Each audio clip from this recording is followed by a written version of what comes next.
Hello, welcome back to the Life's Good. I've just taken 5 minutes to sit by the pond. It's quite relaxing. Been dropping a bit of food in for the fish. They do eat quite a bit through the summer, but I don't like to overfeed them. Sometimes they come up and take it from my fingers. I'm quite tame in that respect. It's just so lovely sitting here and the sound of the waterfall, the fish swimming around and the birds singing.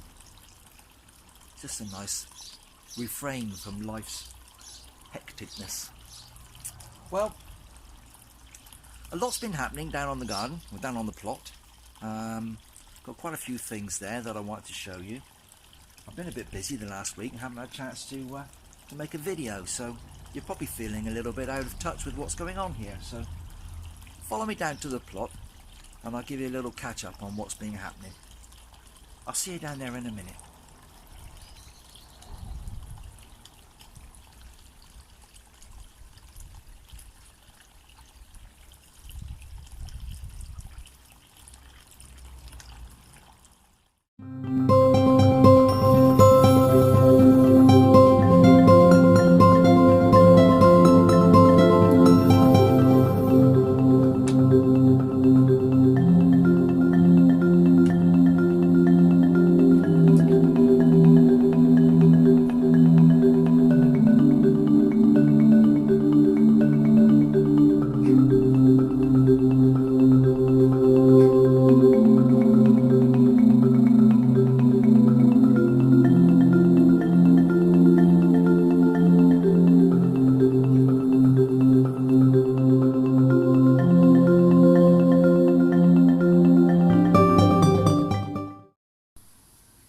Well, if you wondered what I was planting out in that little clip at the beginning, I've brought you down to show you, but I've put out my Swiss chard in this little location here.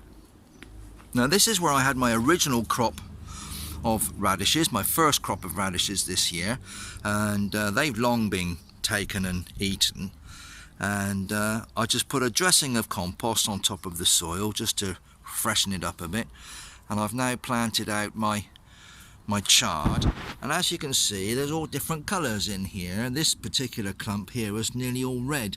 Over here, this one you can see is yellow and red, and I think there's some more here. There looks like an orangey yellow.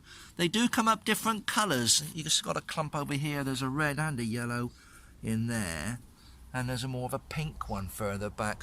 They're a lovely vegetable. I've never grown them before, but we have used them, and the leaves and the stalks can both be used. Now I will be doing some research to see what I can do with these vegetable wise. I'm sure that the leaves are able to be taken and used in salads. I'm pretty certain of that, and I think when they get a bit more mature you can wilt them, maybe with a bit of butter and garlic or something of that nature, and have them as a side vegetable. And I'm sure you can do things with the stalks as well. So I'll let you know what I find out and what we're going to actually do with these when they do become mature.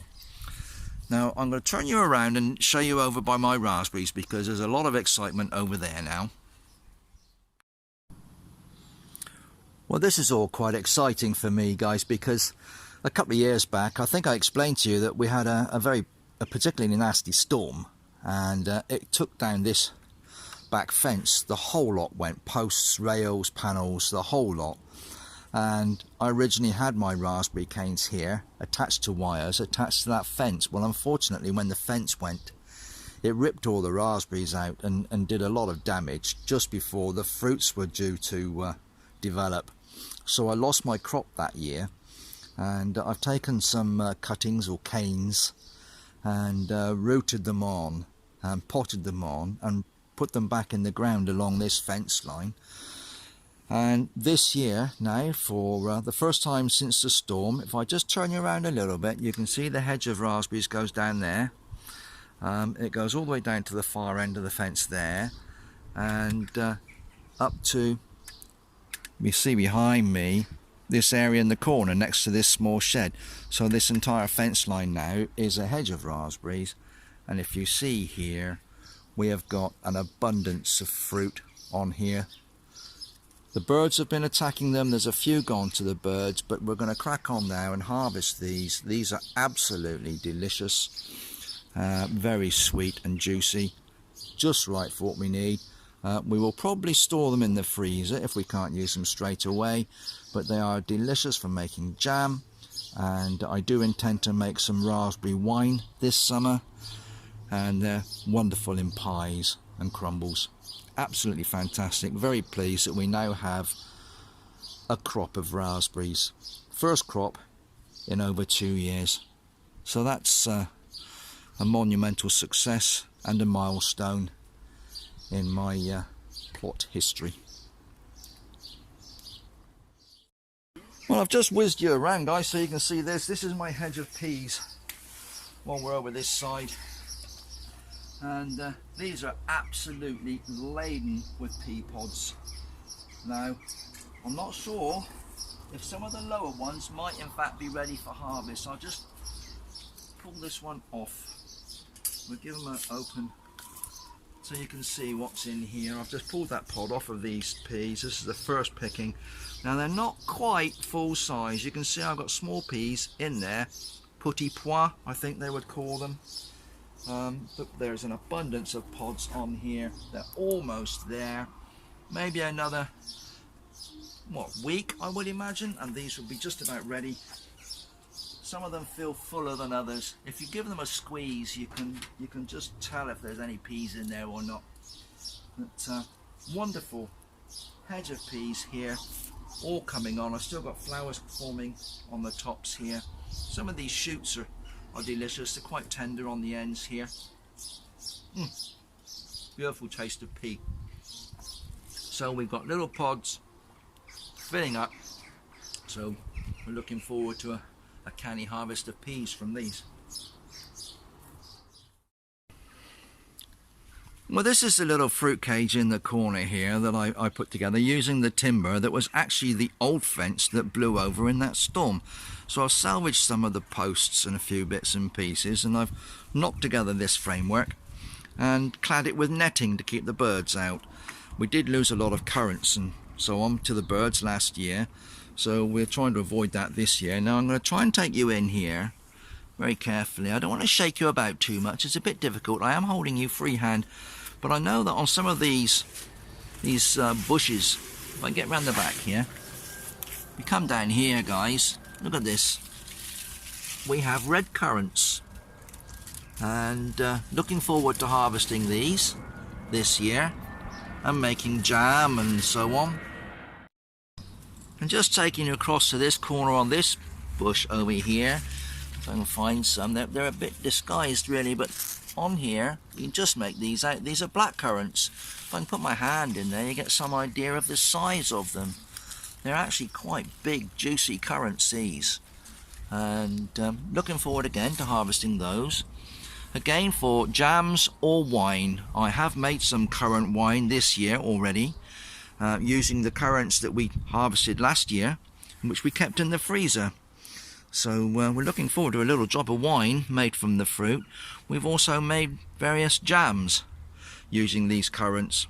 So again, we're looking forward to getting these into the freezer and then using them for various produce later in the year. Well, Cheryl's been keen to pick a few of these raspberries. We're desperate to get them in before the birds took them all away. Steal them. Steal them indeed. So yeah, bird theft. So yeah, she's happily picking our crop now. Let's have a look and see how many she's got in this bowl already. Look at that, guys. You can't get fresher and nicer than that. A nice colander of fresh raspberries. What are you going to do with these, Cheryl? You're going to freeze them? I'm going to freeze some of them, yes. And what process do you use for doing that? It's very easy, actually. What you do is you put them on a baking tray, put them in the fast part of your freezer, and give them a few minutes, maybe 15 or more, and then take them out and bag them up. So you spread them out on like a baking tray? Yeah. And then freeze them in the top of the freezer? Uh-huh. Excellent. That's it. And then just Wow. bag them up when they're a bit harder, a bit frozen. Excellent. Put them in the freezer. Wow. It's worked really well for the last few years. Yeah, well, this is the first time we've had a decent crop of these Oh, I for don't know just what over it 2. is. The plants we had last year were very good, but we've got a lot more this year. Oh, yeah. Lots more. Excellent. Right, guys, we're looking back around here. There's all sorts going on.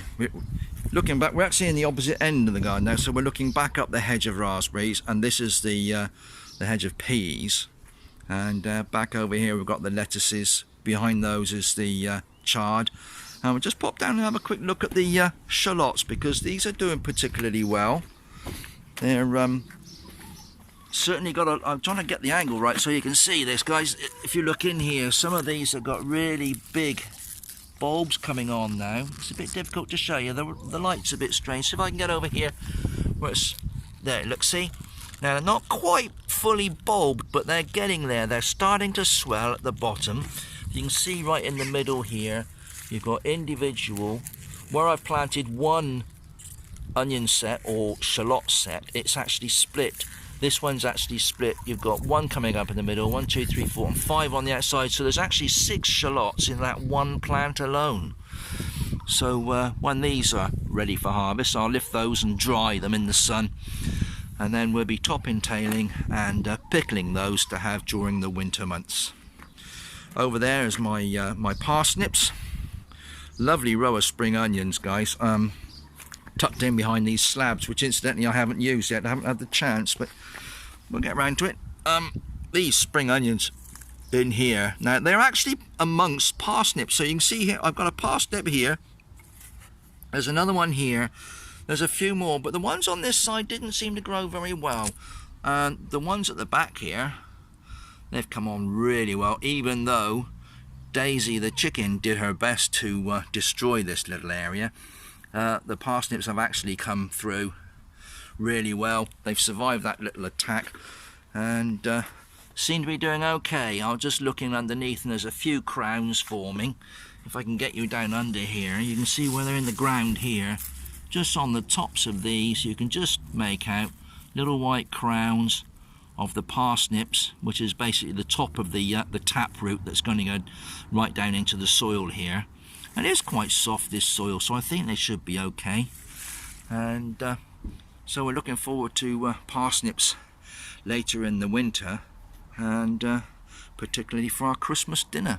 Seems strange talking about Christmas in the middle of, well, it's not June now, is it? It's early July, so middle of the summer, and we're talking about Christmas vegetables. Well, I think that's it for now, guys. I've got a lot to catch up with. I want to do a lot of watering in the greenhouse, and some of my potatoes doing quite well in these tubs. They're desperate for some water as well, so I'm gonna have a whiz around and water everything, make sure everything's okay.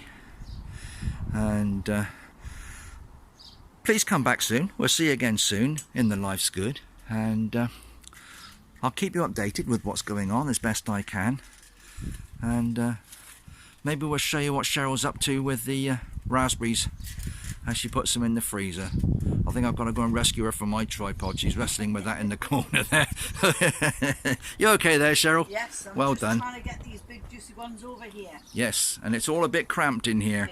This is not the biggest of plots, and what we're trying to do is get as much as we can from a small area, hence the close proximity of each variety of plant with the other. So as fast as you've got the raspberries there, you've got the calabrese and the swede and the cabbages, and Cheryl sort of wedged in between the raspberries and the peas there, guys. I'm not quite sure how she's going to lift her leg over that end there, but not gonna happen. It's not going to be a pretty sight, I don't think. So yeah, guys, we're going to have to go. We've got a lot to do. We're going to catch up with the picking of fruit and watering everything. So please come back soon. Be nice to see you again in the Life's Good. So whatever you're doing, be safe, be happy, you take care of yourselves. Bye bye now. 475 grams of raspberries in the first picking. Don't know what that is. I think it's just under a pound in weight. So I'm going to put them in the freezer like this, the one in the shed, and I'll leave it for about 20 minutes come back and get them, and then put them in bags.